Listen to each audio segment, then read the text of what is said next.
Ini cerita yang kedua.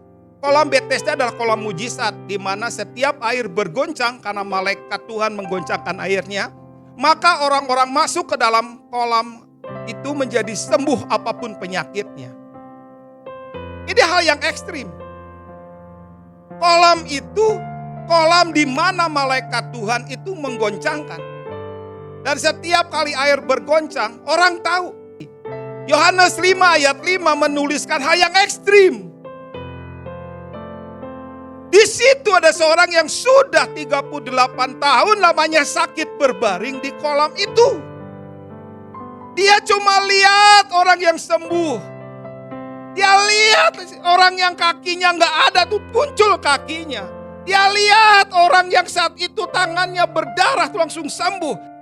Dia lihat yang buta langsung melihat. Dia lihat semuanya. Dia nggak pernah kekurangan melihat mujizat.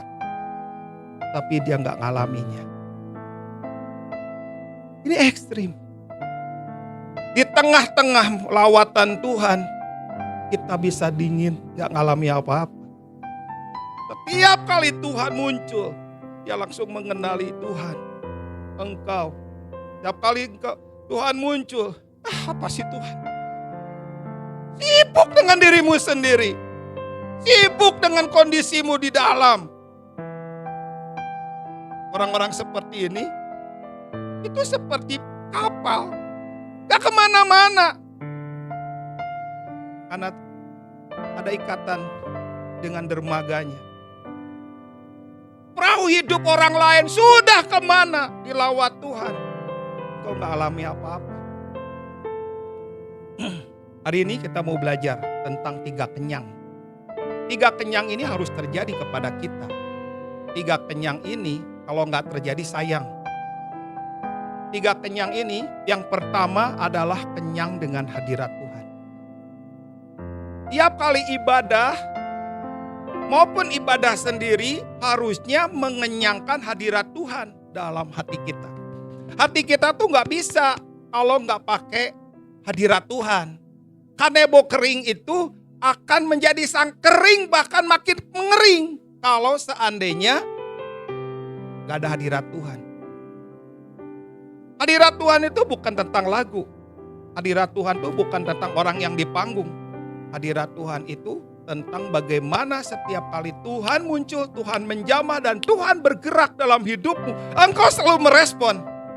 Penyembahan itu adalah bukan tentang apa yang kita berikan kepada Tuhan. Penyembahan itu bukan apa yang kita suka. Penyembahan itu bukan, kira-kira lagunya ini yang paling enak ya kalau untuk semua yang di depan nih, yang worship leader dan timnya. Bukan. Penyembahan itu tentang apa yang Tuhan suka.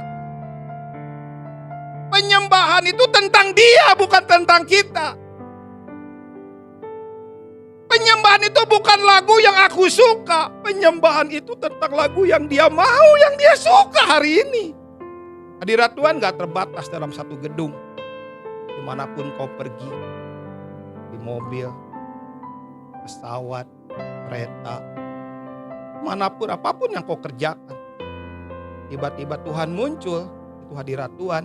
Ambil respon yang benar. Orang yang dipimpin oleh Roh dimulai kenyang dengan hadirat Tuhan.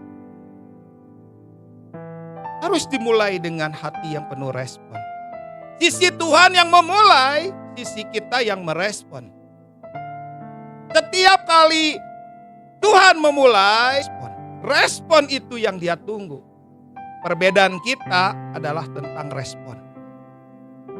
Perbedaan kita bukan karena kita pintar atau tidak pintar. Bukan masalah gelar atau tidak punya gelar, punya uang atau tidak punya uang. Bukan, masalah respon di hadapan Tuhan. Itulah perbedaan Daud dengan banyak orang. Walaupun dia jatuh dalam dosa pun masalah respon, dia selalu datang kepada Tuhan. Bahkan ketika dia ada satu kali ada satu benturan kepentingan, tapi dia langsung mau dan respon itu. Kekristenan itulah tentang respon kita kepada Tuhan.